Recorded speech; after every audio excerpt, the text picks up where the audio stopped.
JFK airport की runway lights दूर से ऐसे चमक रही थीं जैसे शहर कभी सोता ही ना हो। लेकिन उस शांत रात के पीछे कुछ ऐसा घटने वाला था जिसकी भनक अगर किसी को पहले लग जाती तो शायद आज अमेरिकन क्राइम हिस्ट्री का सबसे चर्चित मामला कभी घटता ही नहीं। Air cargo terminal number 3, Lufthansa airlines का वह सुरक्षित इलाका जहां आम लोगों की पहुंच नामुमकिन थी। यहां दुनिया भर से आने वाले कीमती माल, नकदी और गहने रखे जाते थे। अंदर गार्ड्स की चौकस निगाहें, बाहर तैनात हथियारबंद सुरक्षाकर्मी, सब कुछ एकदम नियम और सिस्टम के मुताबिक चल रहा था। लेकिन उस रात एक सफेद वैन धीरे धीरे टर्मिनल की तरफ बढ़ी। इसके शीशे इतने धुंधले थे कि अंदर बैठे चेहरों को पहचानना नामुमकिन था। वैन कुछ पल के लिए रुकी और फिर जैसे किसी अदृश्य इशारे पर वह रेस्ट्रिक्टेड गेट की तरफ मुड़ गई। गेट के पास तैनात गार्ड ने देखा, एक आदमी बाहर निकला, चेहरे पर नकाब, काले दस्ताने और चाल में ऐसा भरोसा जैसे ये जगह उसकी ही हो। गार्ड के पास सोचने का वक्त ही नहीं था और उसने चुपचाप उसे अंदर जाने दिया। लेकिन क्यों? क्या वो आदमी उसे जानता था या फिर अंदर पहले से ही किसी ने उसके लिए रास्ता तैयार कर रखा था? कुछ ही मिनटों में टर्मिनल के भीतर गूंजने लगी वो आवाज जिससे हर सिक्योरिटी ऑफिसर डरता है। धातु के बक्सों के खुलने की खनक और नोटों व सोने की ईंटों की सरसराहट। कोई चिल्लाया नहीं, कोई अलार्म नहीं बजा, मानो सब कुछ पहले से तय स्क्रिप्ट के मुताबिक हो रहा हो। उस वक्त किसी को अंदाजा भी नहीं था ये कोई छोटी मोटी चोरी नहीं थी। ये थी अमेरिका की अब तक की सबसे बड़ी और सबसे रहस्यमयी एयरपोर्ट लूट, लुफ्थांसा हाइस्ट 1978। बाद में जब पुलिस और एफबीआई पहुंचे तो सामने आया कि करीब $5 मिलियन कैश और लगभग $1 मिलियन का सोना गायब था एक ही रात में। ये रकम इतनी बड़ी थी कि उस दौर में इस पर एक छोटा देश साल भर आराम से चल सकता था। लेकिन पैसों से भी ज्यादा चौंकाने वाली थी उस प्लानिंग की बारीकी। कैसे अंदर की हर डिटेल, हर रूटीन, यहां तक कि गार्ड्स के मूवमेंट तक पहले से चोरों को पता थे।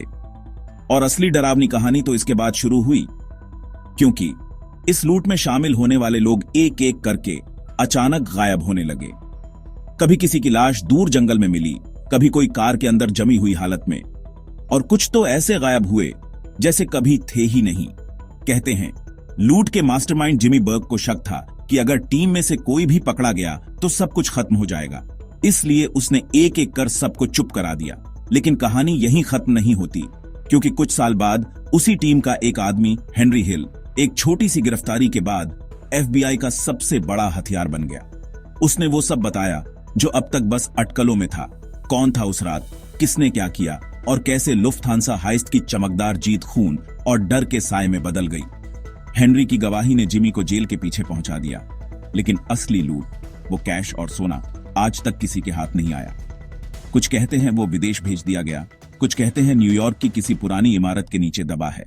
और अब लुफ्थांसा हाइस्ट सिर्फ एक केस फाइल नहीं, बल्कि एक अधूरा राज है। वो रनवे जहां से सब शुरू हुआ था आज भी रात में रोशनी से चमकता है। लेकिन ठंडी हवा में अगर ध्यान से सुनो तो लगता है जैसे उस रात की फुसफुसाहट अब भी वहां गूंज रही हो। साल था 1978। न्यूयॉर्क सिटी, वो शहर जो कभी नहीं सोता। दिन में यहां बिजनेस की हलचल, चमक दमक और म्यूजिक का शोर था। लेकिन जैसे ही रात उतरती सब कुछ बदल जाता।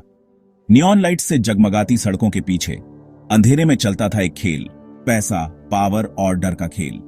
उस दौर में अमेरिकन इकोनॉमी तेजी से ऊपर जा रही थी, लेकिन उसके साथ साथ क्राइम भी अपने चरम पर था। ब्रुकलिन और क्वींस के कुछ हिस्सों में इटालियन अमेरिकन माफिया का इतना असर था कि पुलिस भी वहां जाने से पहले 2 बार सोचती थी।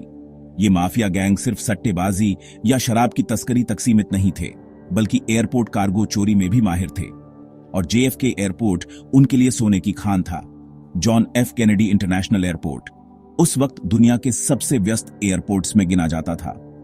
यहां रोजाना लाखों डॉलर के माल, नकदी और कीमती धातुएं आती जाती थीं। और लुफ्थांसा एयरलाइंस का टर्मिनल नंबर 3, ये तो जैसे किसी किले जैसा था। इतने सख्त सुरक्षा इंतजाम कि लोग इसे फोर्ट नॉक्स ऑफ न्यूयॉर्क कहते थे। Armed guards, electronic locks, CCTV सब मौजूद था। लेकिन असली कमजोरी मशीनों में नहीं, इंसानों में थी। अंदर काम करने वाला हर शख्स जानता था कि कार्गो कब आता है, कितना कैश है और सुरक्षा कब सबसे कम होती है। क्वींस उस समय ऑर्गेनाइज्ड क्राइम का गढ़ था। लुकेसे, गंबिनो और बोनानो जैसी इटालियन अमेरिकन फैमिलीज का नाम सुनते ही छोटे मोटे कारोबारी से लेकर बड़े बड़े नेताओं तक की बोलती बंद हो जाती थी। इनमें से लुकेसे क्राइम फैमिली का जेएफके पर सबसे गहरा असर था।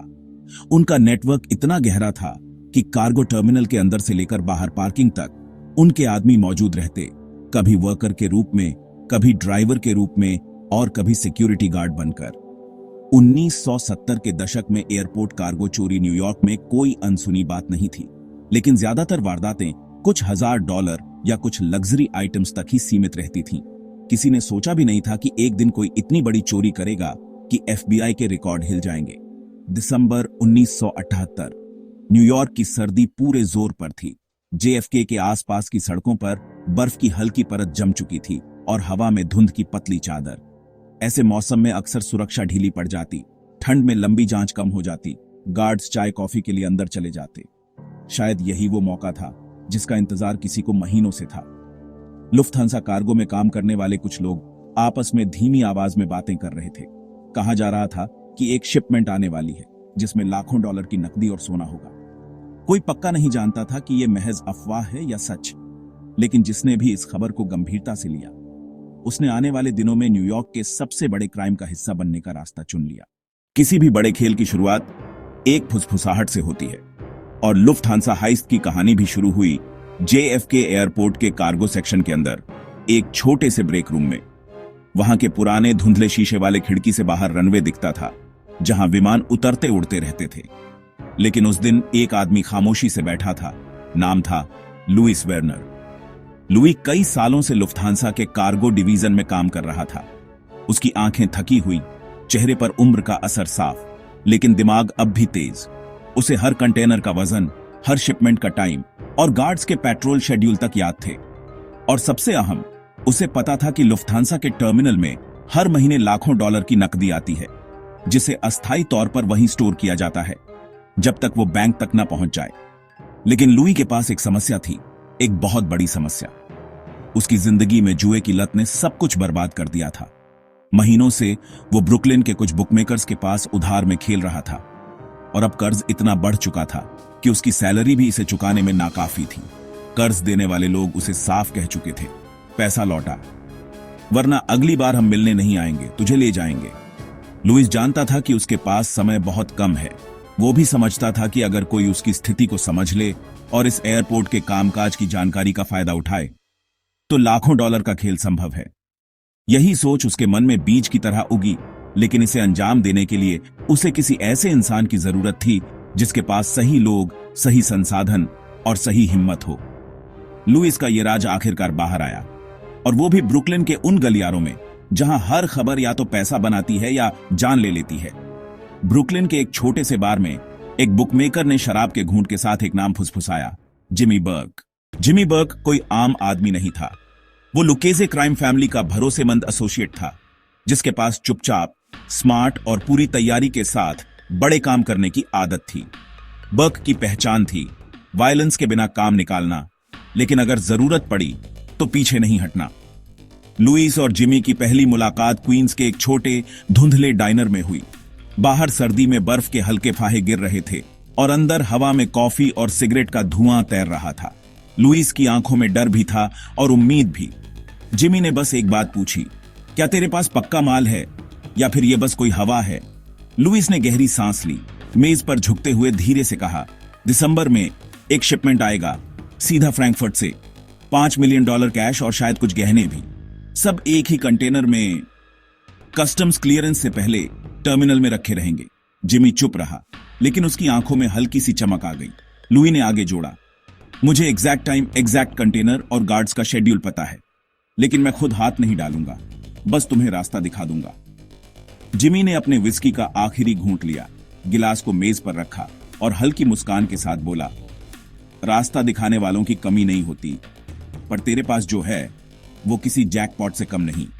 उस रात के बाद जिमी ने अपने दिमाग में एक नक्शा खींचना शुरू कर दिया। उसे पता था कि इस काम के लिए उसे सिर्फ ताकतवर नहीं बल्कि तेज और भरोसेमंद लोग चाहिए। उसने अपने पुराने सर्कल से नाम चुने, टॉमी डेसिमोन, तेज और बेकाबू, एंजेलो सेपी, ड्राइविंग और गेटअवे में उस्ताद,